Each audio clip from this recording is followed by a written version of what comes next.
Okay, now we have Asad from Activa Financial. Thank you, Eddie. Activa Financial is a payments and a switching platform.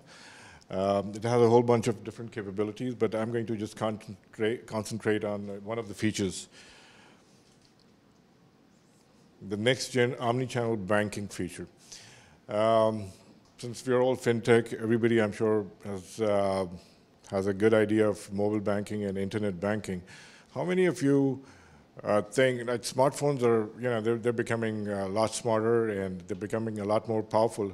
How many of you think that the banks can give you, they're not exactly leveraging the power of the smartphones right now, and they could do a better job?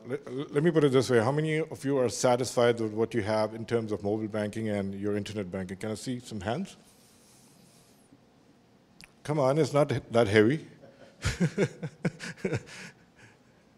Okay, what happened to innovation and the American way of wanting more? Okay, think of us as Mint.com on steroids. Okay. Just a little background. I was selling Paybox solutions back in 2006, mobile banking solutions to the banks. And Paybox was one of the pioneers in mobile banking. It was a German company, and we were facing a lot of problems. I've just listed just a few of these problems, and that's how Activa got started. Very high license fees by mobile and internet banking vendors. It leaves out a lot of community banks. It leaves out a lot of the smaller banks like your credit unions over here and community banks. Siloed data systems. You got a vendor for internet banking, you got a different vendor for SMS banking, a different one for your phone banking, and a lot of banks have, because of acquisitions, they've, inherited a whole bunch of these different systems. So your data is not exactly talking to each other. So that's the reason you're getting 10 calls from the same bank selling you the same product. So you got your data in different, silos and whatever, and long sales cycles. Selling to a bank is like crazy. It takes a long, long time. I'm sure Carl over here can vouch for that. Then you got to integrate with the core banking system. That takes a long time. The core banking solution providers are very, they're big guns. They don't like to expose their APIs to third parties. So it takes a long time. Then you have to integrate with the telcos, the government, the payment systems, the merchants, the utility companies. So you're talking about a long time before you can actually roll out mobile banking or an internet banking solution. So is there a better way? Hopefully. Okay, a shared mobile financial services platform that allows you to be able to, instantly enable everybody connected to an interbank network. The interesting thing is that, there's already a precedent of a successful shared financial services platform. Can anybody here tell me what a successful shared financial services platform is? It's a precedent. It's already there. The ATM network. That's a successful shared financial services platform. And we can leverage that, or since we are a switching platform also, we can set up our own. A single integration, we've done a proof of concept, everybody gets connected, and that's the fastest way to enable all the banks.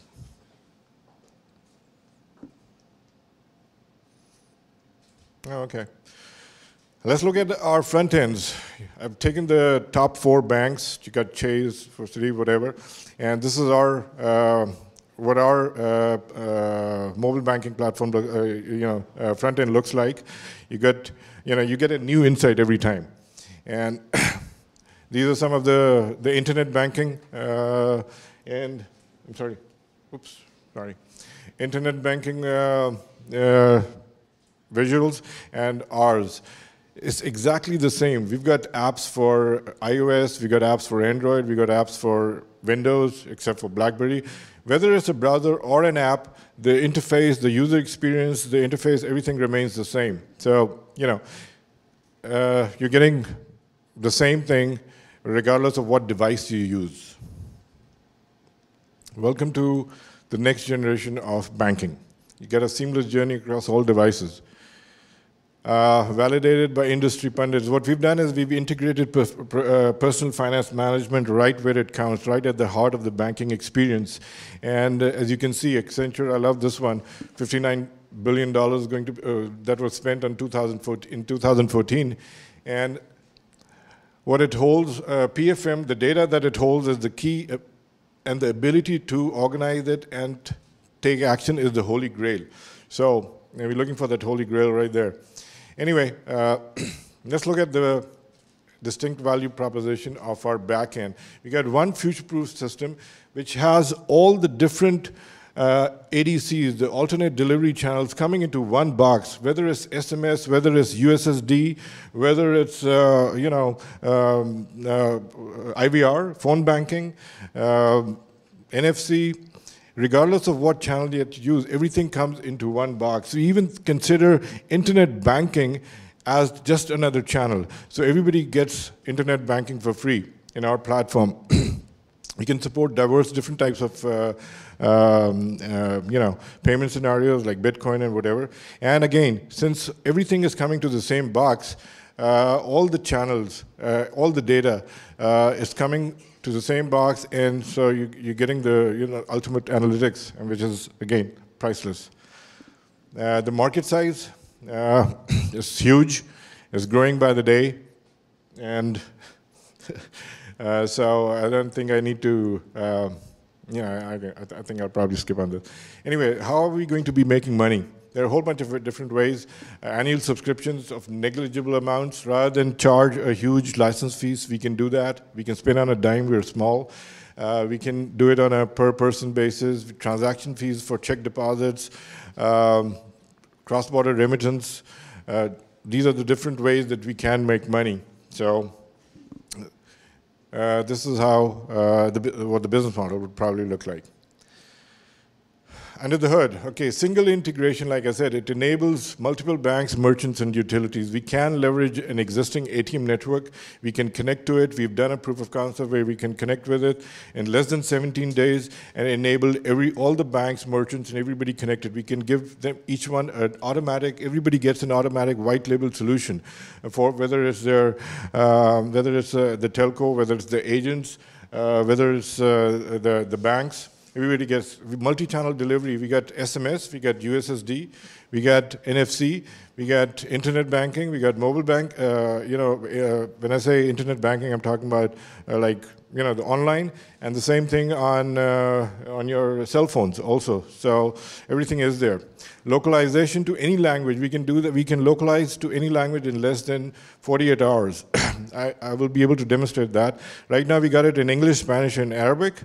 And whether it's IVR, your phone banking, or the interface, the user experience of the user, interface, that all can be changed in less than 48 hours. Near real-time fraud, AML, and anti-money laundering detection. The reason I say near real-time, because the system does need some kind of data to be able to raise the flags, so it's near real-time. Real-time reconciliation and settlement.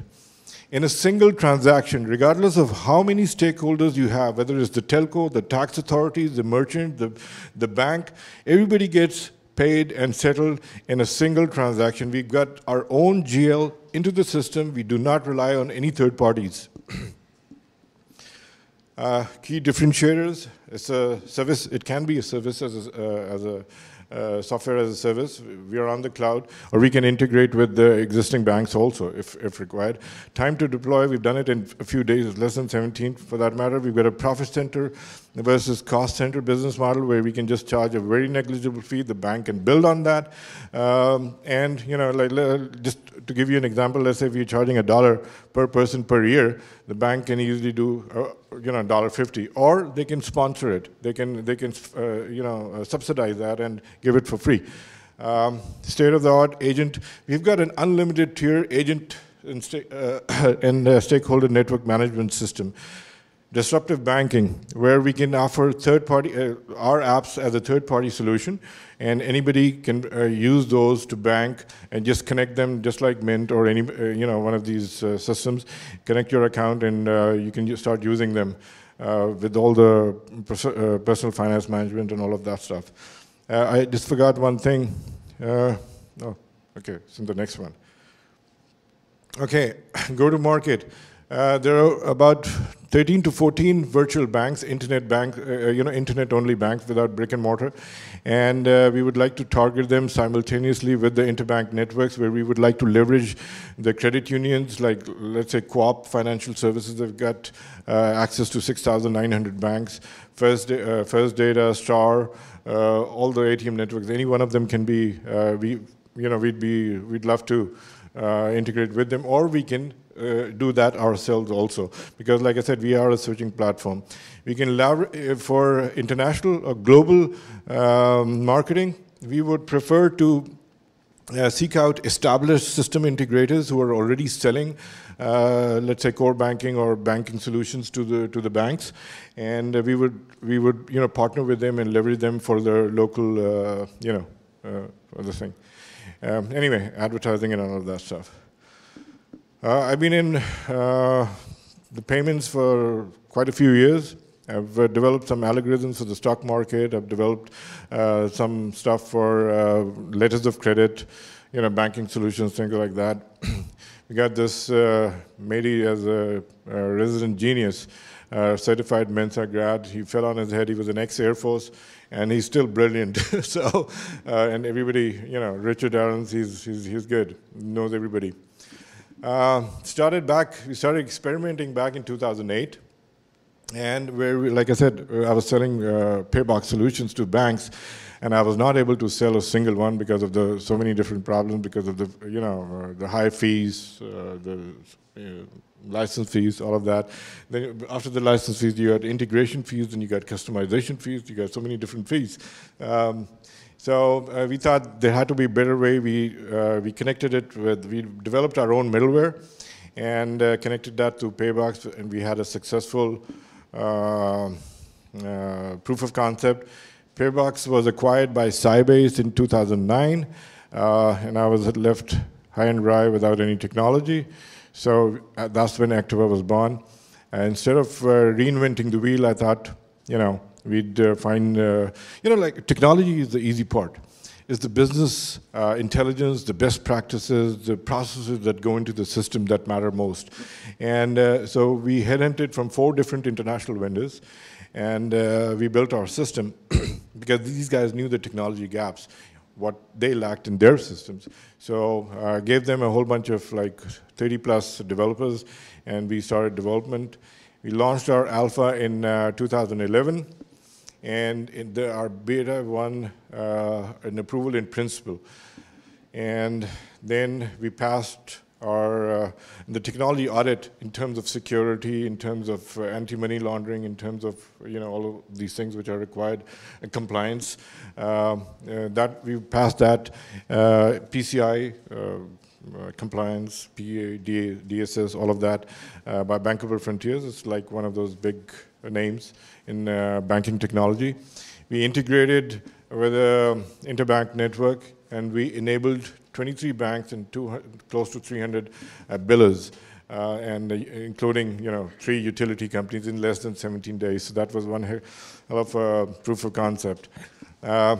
We started development of this next generation omni-channel banking in 2013. We've been in stealth mode since then.